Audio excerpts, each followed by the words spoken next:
Asher tries to latch onto it. Mowat again, making room. Mowat! How close was that? Well, that reaction tells you. Yeah, the idea is right. Once he takes the touch, he just gets it out onto that left foot of his. He's just looking to whip it, wrap his instep around it, just curl it back towards the target. He just starts it off too.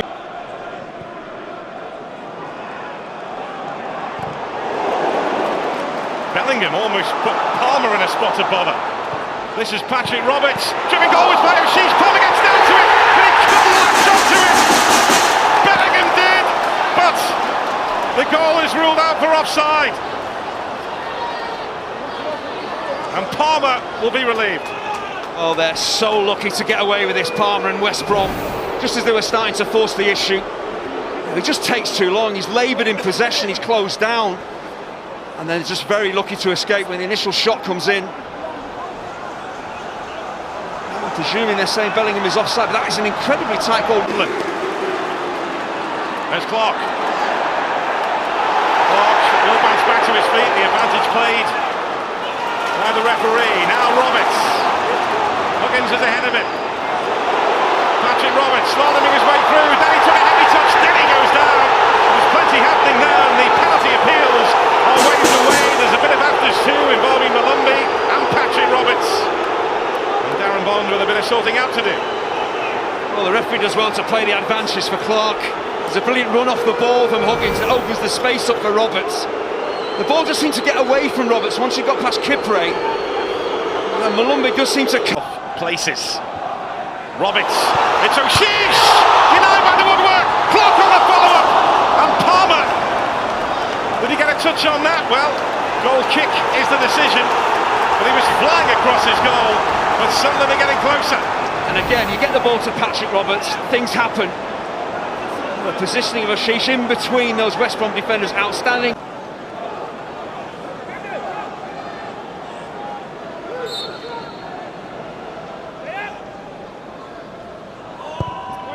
Pritchard with a free kick, headed goal, but it's in!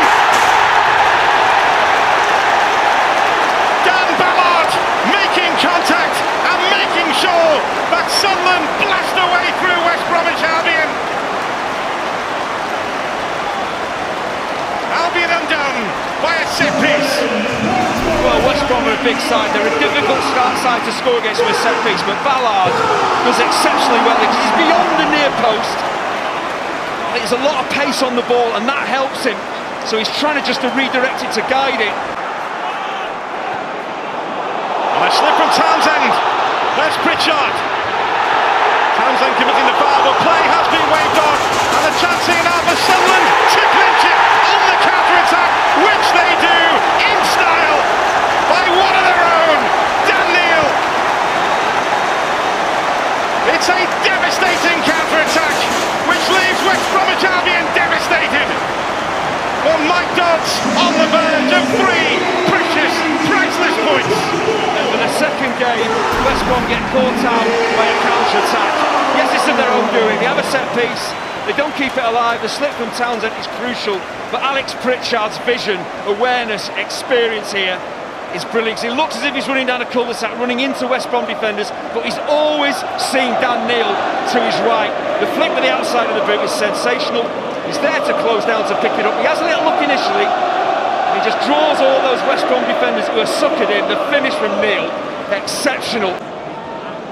Said what the potential solutions could have been. Thomas Asante! Maybe it's not over yet! Brandon Thomas Asante strikes for West Bromwich Albion and sets up a grandstand finish at the Stadium of Light.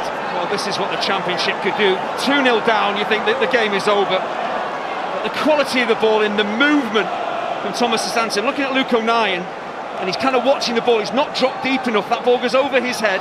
Thomas Asante's in between him and Ballard. That shouldn't happen. Quality ball in, great move.